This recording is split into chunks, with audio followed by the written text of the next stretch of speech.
এটা মুড়ি পোকা। ওর গা শক্ত কথা দেখছেন, শক্ত মারাত্মক শক্ত।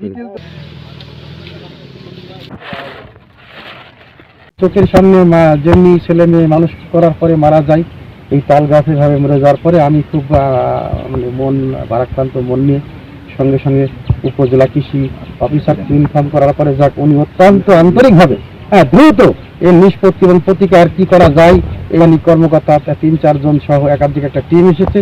এখন তারা কি সাজেশন পরামর্শ দেবে সেই অপেক্ষায় আছি। পরবর্তী গাছগুলাকে কিভাবে বাঁচিয়ে রাখা যায়, খাওয়া খাইছে তাহলে চিন্তা করা যায়। এটা রেড পাম উইভিল। এই রেড পাম উইভিলটা সাধারণত আমাদের দেশে ইতিপূর্বে এভাবে দেখা যায়নি, কারণ আমাদের দেশে দেশি তাল গাছ বা দেশি খেজুর গাছ ছিল, এগুলো অনেক ট্রাঙ্কগুলো অনেক শক্ত এবং এগুলো অনেক রোগ এবং পোকামাকড় প্রতিরোধী জাত। কিন্তু পরবর্তীতে আমাদের যে অ্যারাবিয়ান রেড পাম কালচার শুরু হয় আমাদের দেশে, সেই অ্যারাবিয়ান রেড পাম গাছগুলো কিন্তু অনেক নরম এবং এটাকে বলবো সাকুলেন্ট আর কি, রসালো, যার কারণে খুব সহজেই এই পোকাটা আমাদের দেশে ইনভেসিভ, এটাকে ইনভেসিভ ইনসেক্ট বলে। এখানে তাল গাছগুলো চিতলা ফার্মে কোনো কারণে মারা যাচ্ছে।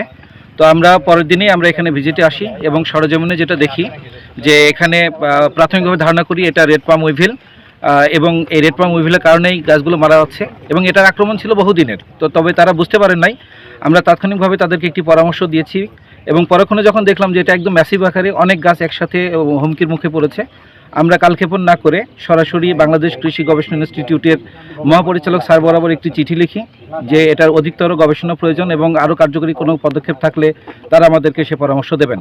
এবং তারই পরিপ্রেক্ষিতে আজকে 3 সদস্য বিশিষ্ট একটি বিজ্ঞানী দল এখানে সরজমিনে পরিদর্শন এসেছেন এবং তারা আমাদেরকে সেই পরামর্শ দিয়েছেন।